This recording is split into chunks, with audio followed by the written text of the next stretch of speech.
Is our weather and our climate being manipulated? Examine the data in this short report. Decide for yourself. Frequency transmission manipulation of hurricanes are patented processes. The technology is not new. The list of weather modification patents numbers into the hundreds and continues to grow. This is Hurricane Ian, passing near the NEXRAD transmission facility in Key West, Florida. When the transmission facilities are fully energized, they have a repelling effect on any air mass that has been saturated with electrically conductive climate engineering elements. Patents call for such seeding into storms to be carried out from above by jet aircraft. The NEXRAD transmission network then interacts with the storm air mass, determining where a storm will migrate and where it won't. As Hurricane Ian is allowed to make landfall, the frequency transmission facility in Melbourne, Florida, is fully engaged. This effectively slows Ian's migration inland. The transmissions can diminish precipitation in some regions while augmenting it in others. It lays the predicate and the foundation for the development of a weather satellite that will permit man to determine the world's cloud layer and ultimately to control the weather, and he who controls the weather will control the world.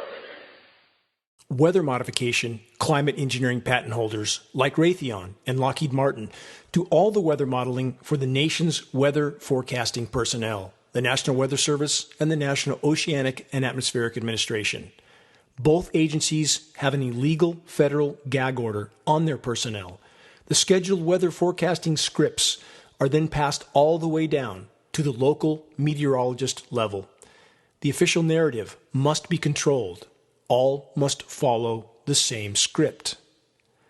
Is it any wonder that the script readers miraculously know up to a week in advance that a storm like Ian, which was completely unorganized, a mass of convection migrating across the Atlantic, would end up where it did? The same with Hurricane Harvey, Sandy, and so many others. The U.S. military first officially deployed hurricane manipulation operations 75 years ago, Project Cirrus. Disastrous results were reported. In 1962, Project Storm Fury surfaced as a continuation of the U.S. military's hurricane manipulation efforts. During the 1960s, the U.S. military continued to expand its weather warfare efforts and knowledge in Vietnam with Project Popeye, a historical fact of record. So the bottom line question is this: is hurricane manipulation real and ongoing, while illegal gag orders and paid-off politicians are utilized to keep climate intervention operations out of public consciousness? Connect the dots and decide for yourself. Share credible data from a credible source. Make every day count. Time is not on our side. This is Dane Wigington from geoengineeringwatch.org. Can see clearly spraying.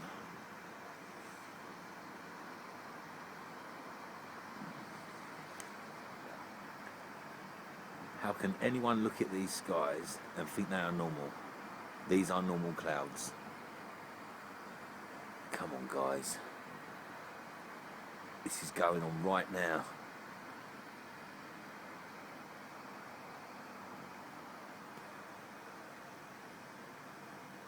Another day, another conspiracy theory enters the realm of the real. Did you think that weather manipulation was some sort of made-up thing for the tin hats, for the aluminium foil folk? Well, they're actually doing it. China for sure, but maybe more. Let's have a look. There's the last trail they left. Now look at these ones. What?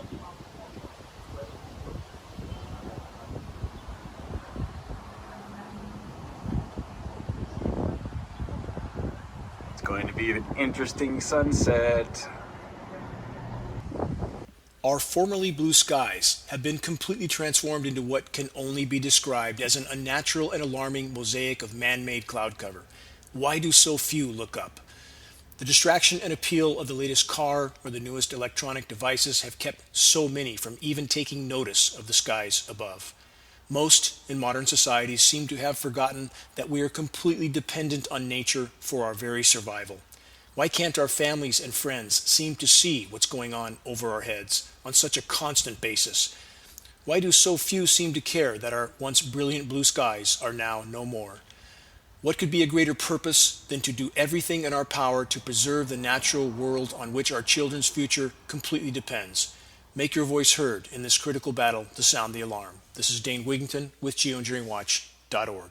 Got up in the agency, the more I begin to see illegal, unconstitutional, sometimes criminal activity that the agency and some other sectors of the shadow government, I call it, were doing things that were illegal and unconstitutional. And I always have to say this: the United States Constitution is the supreme law of the land. It supersedes every other law in the U.S. criminal justice system and the judicial branch. That's worth remembering. When the U.S. government violates the Constitution, they are committing multiple felonies based on the foundation of our government. We must always remember that. So, as a federal agent, I had to swear an oath to the Constitution to defend the Constitution and our country against enemies, foreign and domestic. The problem was there were some that were domestic, and there were some that happened to be in our own government. So I had to make a decision. Was I going to uphold my oath to the Constitution, or was I going to shrink back? And for me, it was an easy choice. I chose to stand for the Constitution, and that's why I'm here this evening. We have to. If it's because we have been so busy with our lives, just trying to survive, that they've been able to get away with doing what they've done. This is a wake-up call. This is an alert. This whole conference and the one that's subsequently going to come after this is a wake-up call. It is almost too late to stop what is now a post-constitutional government. The people are no longer ruling in our country. The government, in a tyrannical form, is now ruling the people by subversion, force, and fear. Sadly, that's what we have today. The reason I am here is the question is always asked, where are the whistleblowers? If there is a covert geoengineering program, why aren't people coming out and blowing the whistle on it if it's so dangerous? The NSA surveillance program, if it wasn't for Edward Snowden, who both the Democratic and Republican Party have come out publicly and said they want him assassinated. If it wasn't for Edward Snowden, would we know about the NSA spying program? That was collecting 1.5 billion pieces of information on you and me and our telephones and our internet communications, our emails. That's what they were doing, not on terrorists, on us. And they were storing it in the Utah data center, which is still there forever. So if there's something you do later on that they're not real happy with, they've got your emails, your text, your cell phone conversations, and everything's still stored in the database. And all that stuff, by the way, is still there on you, not on terrorists. Every single American citizen. So this is what we have here. We have a government that is functioning outside the Constitution. This is the size of the secret government. I call it the shadow government. There are some people call it the deep state. Take your pick. Same thing. We've got the CIA, functions covert programs. They're probably the most out of control because their charter is so loose. The IRS has covert programs. FBI, Department of Defense, Department of Homeland Security, Department of State, Department of Justice, the NSA, and I have added the National Weather Service and NOAA, because as Dane, I think, told you, the National Weather Service and NOAA are now binding their employees with secrecy agreements so they cannot talk without penalty of prison about some of these climate programs that they're doing. That's called a red flag. That's what we're facing. Here is the first whistleblower. John F. Kennedy. The very word secrecy is repugnant in a free and open society. One of the greatest speeches ever given in terms of the Constitution. And there is a very grave danger that an announced need for increased security will be seized upon by those anxious to expand its meaning to the very limits of official censorship and concealment. That was a prophetic message by John F. Kennedy, April 27, 1961. We all know what happened to him in 1963, don't we? They had identified, John F. Kennedy and Robert had identified mafia connections within the CIA. There was an assassination program. They engaged in the Bay of Pigs without his knowledge. He had come out publicly and said he was going to break the CIA into 1,000 pieces and dismantle it. And then in 1963, we saw what happened. Where are the whistleblowers? I come from the belly of the beast. I was an interviewer, interrogator. I was a counterintelligence agent. I was a polygraph examiner. I was an internal investigator, and I was on and on and on. And so I know this system, and I know it well, and then I experienced it personally. Why don't people come out in these secret programs that they know are illegal and unconstitutional? Why don't they come out and blow the whistle and tell people what's going on? Well, this is why. The U.S. government, every secret operational program that it has, forces the employee or coerces the employee, the person, into signing what is called a secrecy agreement, non-disclosure agreement. Now, back in the original days, the secrecy agreement was created to protect legitimate sources and methods, military technology and things like that. That was okay. That was fine. The secrecy agreement protected us when we went out on the field, because if they found out who we were, we wouldn't just be killed, we would have been tortured. So it protected our identities, protects the identities of troops in the field doing movements out during wartime. That's how it started.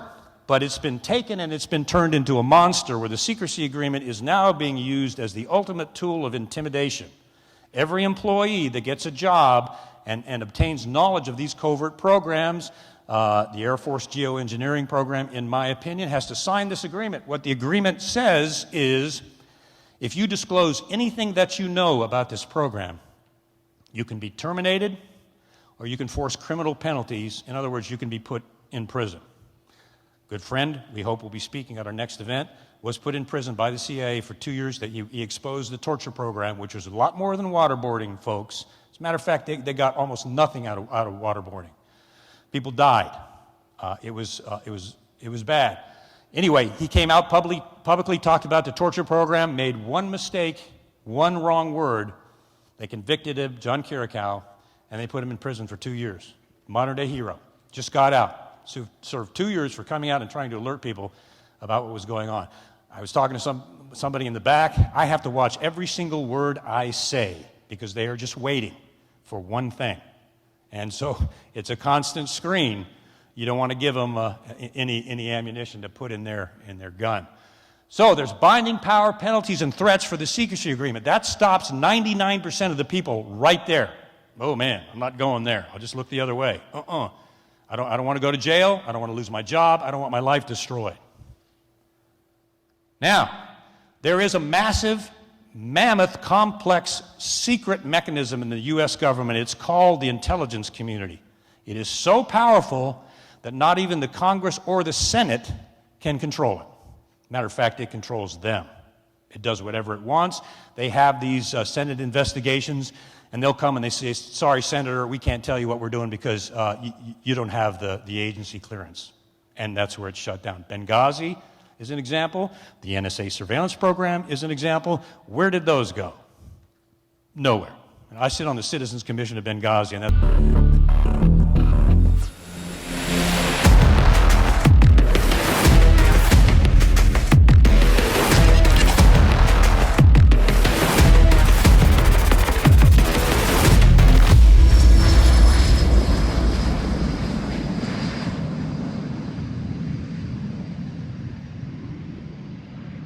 Perhaps the greatest lie ever perpetrated on populations all over the world is the condensation trail lie.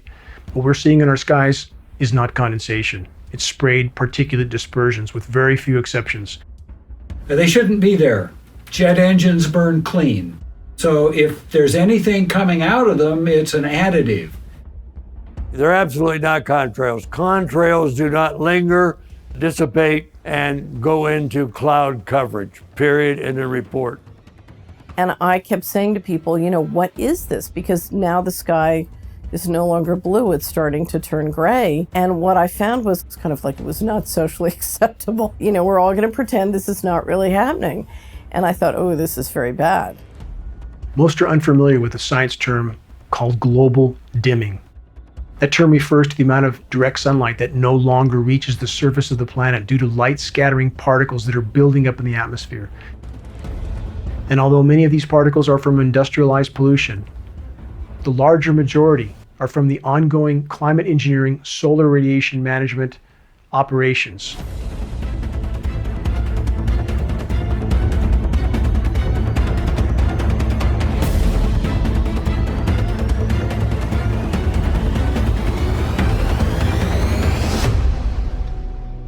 This engine, a high bypass turbofan jet engine, this is the engine that is on all military tankers and all commercial carriers, is in essence a jet-powered fan. 90% of the air that moves through this engine is non-combusted. This engine by design is nearly incapable of producing any condensation trail except under rare and extreme circumstances. And again, we have film footage of aircraft flying at altitude with nozzles visible, turning on and off. That is the end of the argument. Since even before man could fly, there was an effort to try to modify the weather. We have weather modification patents going back 100 years plus. These are historical films of what can be done with a biplane, a small biplane that carries a very small payload. And that much can be done. How much more can a fully loaded military tanker, KC-10, KC-135, C-17 Globemaster, how much more material can they put in the air? About 500 times more with a single tanker. In regard to the condensation trail narrative, many refer back to the trails left by World War II bombers as proof that we are only seeing condensation trails in our skies. But geoengineeringwatch.org found on military archives film footage, which we posted, of World War II B-17s at altitude turning off a sprayed dispersion. We know that climate engineering was deployed immediately after World War II, so testing was absolutely ongoing. Clearly, these bombers were used for beta testing. Film footage proves it. Weather was a weapon used over Vietnam. Would you expect that to be then deleted from the availability? No. To continue to expand the scientific aspects of it, to have it available in your portfolio of weapons would be a natural process. Therefore, should you expect that it is available on demand to have the ability to modify weather? Absolutely, within this country and others. Climate engineering is the crown jewel of the military-industrial complex. Climate engineering has been used to destabilize and topple nations all over the globe, facilitating military occupations by hostile countries like the US. We know that some of these countries are having their precipitation cut off because they have stated so on the floor of the UN, like the president of Iran stating emphatically that NATO weather modification programs were cutting off the precipitation to Iran, but US media never covered it. We have an economic model operating globally, which is operating based on covert force. And I have very serious questions after watching the financial patterns as to whether that financial force or that force includes weather warfare. People were coming to me, telling me about this. So because of that, I went to the government in Ottawa under Freedom of Information. There was a 40-page report, of which half the pages were completely blank, and the other half had a lot of blank outs. But there was sufficient information to tell me that, yeah, they're aware. They call it geoengineering. One of the big problems is that when we find some new technology, we get all excited by it, by the potential benefits of that technology, and often implement it and use the technology before we have any idea of the negative effects.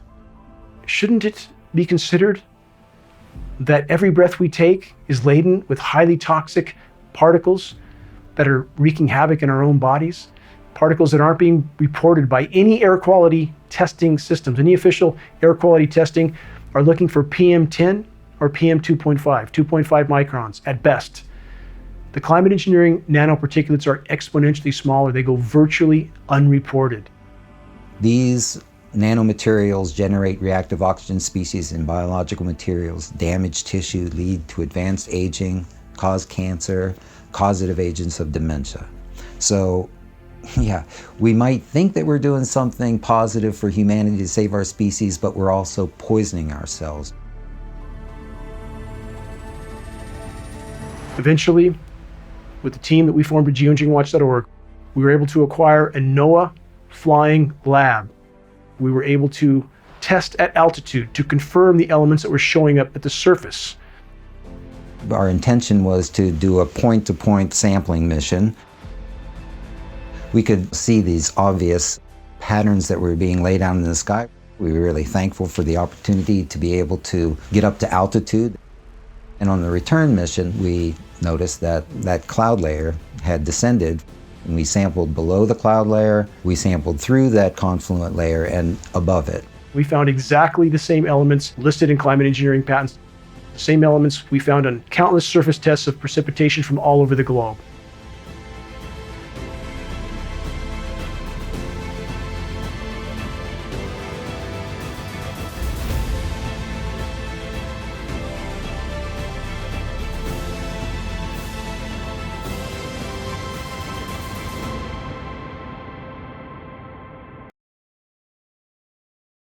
This possible? Well, here's my post, okay, showing you back at Typhoon Francisco. I titled this "Large Microwave Pulse Produces 2 Tropical Storms in Asia Within 48 Hours."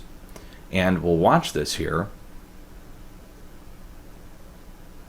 There, okay? And out of that, rotation develops. Well, you also have Guam right in here. And then look where it comes from, though. When you see the pulse originate, it actually originates to the north. And it's coming from up here just north of Japan, in this direction. Wait for it again. There we go. Coming from there. Well, what's up there? What is there? We know Guam is loaded, but let's go check it out. I've got Google Earth open here, and we're using the Climate Viewer database. I recommend you guys download this. Jim Lee has put this together. This is all the electromagnetic points on the planet that are man-made. Every major antenna array, every Star Wars program, radar that's been stationed. These are all radar stations placed to monitor Russia. You can zoom in on each one and check them out. Let's just do that just to prove.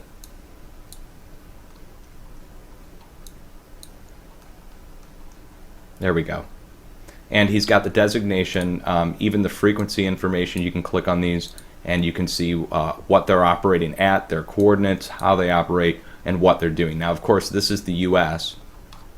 Let's go over and check and see what's going on just north of Japan. Now, the area itself just north of Japan is the Kuril Islands area. It's also managed by China and Russia. They kind of all have a little border there, a little border separation only by a few miles. So let's bring it over. Here's Japan. And let's triangulate our position based upon where the pulse was coming from previously. Okay, here's the Philippines. We'll come down here. Here's Guam. And we've got Space Command, all sorts of stuff here at Guam. And then the pulse coming from up in this direction. Well, looks like Stanford has a few facilities out here, VLF antennas. But if we come just a little bit north, you've got all sorts of space observatory outposts. You've got even got NASA. You've got Stanford up in Russia. They're all part of a giant network, and they share facilities somewhat. However, this area here, where the pulse is coming from, there's only a few things actually here. You've got Missile Defense Space Command over here off the coast of Alaska. You've got Stanford VLF, and we've got the Russians. Not too much in China. Let's go check here. Here's our VLF array, part of Stanford.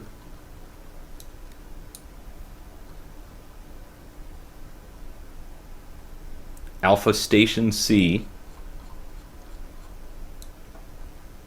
There's only a few things in the area coming from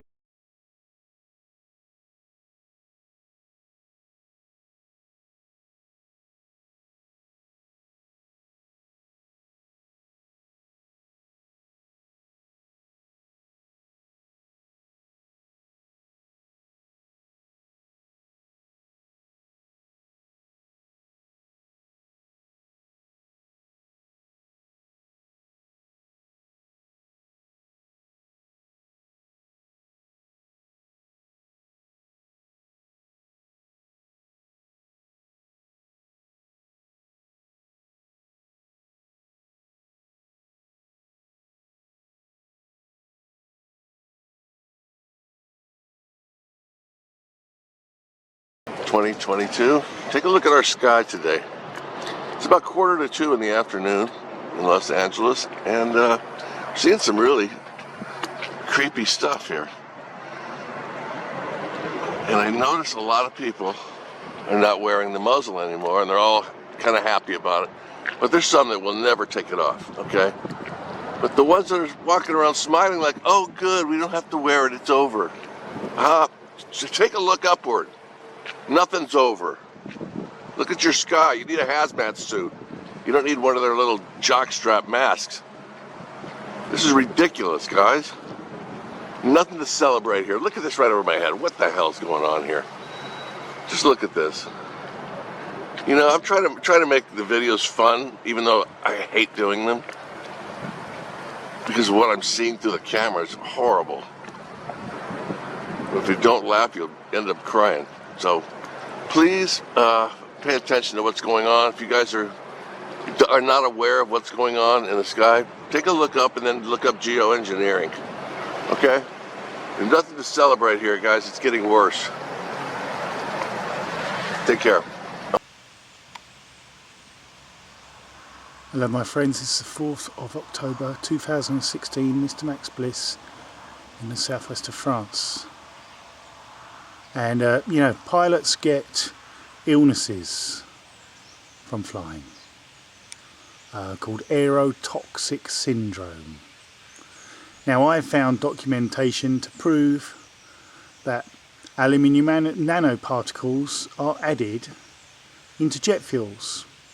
These are impeccably reliable sources, and they have been for quite some time. Aluminium nanoparticles are linked to Alzheimer's, to various different neurological conditions, which one could reasonably state would be aerotoxic syndrome. So, as the days go by, as the years go by, and more pilots are realizing that the air they breathe, or have been breathing, in aircraft is not safe for long-term exposure. This is why, unfortunately, pilots and cabin crew, frequent flyers, the whole issue of aerotoxic syndrome will begin to become more of a conscious concern for your welfare. As time goes by, more and more and more people are going to start having problems. But you know what? This whole thing about chemtrails, totally denied, isn't it? Totally silly, they say. However, I have certainly found out so much information now that yes, they are adding sulfur to the fuel. Yes, they are adding aluminium nanoparticles to the fuel, and have been for many years. Yes, they are adding barium. Yes, they are adding chromium. Yes, they are adding all sorts of different metals to the fuels, and these are used in a similar way to commercial cloud seeding operations. This is why we're seeing much more ice crystals in the atmosphere. These are just harmless ice crystals. Well, I can assure you that is the entire goal, to produce ice crystals. Now here's the thing that most people are yet to become aware of. Partly cloudy days, especially this artificial partly cloudy day that's been created here because of aviation flying through our atmosphere. This actually intensifies UV exposure by up to 1.5 times. That's why these days when you're outside on a partly cloudy day, you can be sunburnt, you can put your hand from the shade into the direct sun on a partly cloudy day, and you can feel the intensity that's noticeably more powerful than it used to be when we were growing up, especially for people that have worked outside all their lives, like myself. You're very, very tuned in and aware of what it's like to be outside. You can notice the difference today. So pilots, you're going to carry on getting sick, I'm sorry to say. You should wake up. You are in a position to observe the skies and realise we are being warmed up. We are getting regional warming because of the shortwave radiation that is intensified, and the long-wave radiation, the infrared heat from the things that are heated up, like metals, like asphalt, like roofs, like concrete. Those are being heated up far faster than normal because of these chemtrail days, or contrail days, persistent contrails. And that in turn, the shape of these ice crystals is actually trapping in that infrared heat. So you've got a double effect there. You've got the intensification of various different rays coming from the sun because of MEI scattering. MEI scattering actually intensifies the electrical energy, the electromagnetic energy, such as UV radiation. That is one of their weather technology machines. X-Rad, HARP, all three of them sitting there. Weather devices to control the weather, not care about radar. It's all so crazy.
Crazy airplanes. Nobody seeing none of that shit? Good Lord.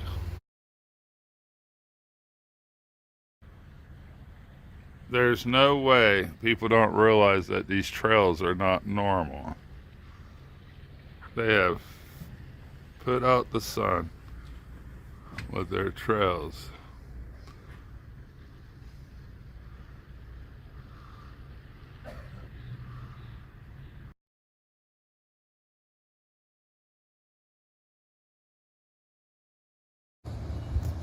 I don't know if you can see it all, but my goodness, it's like the most I've ever seen.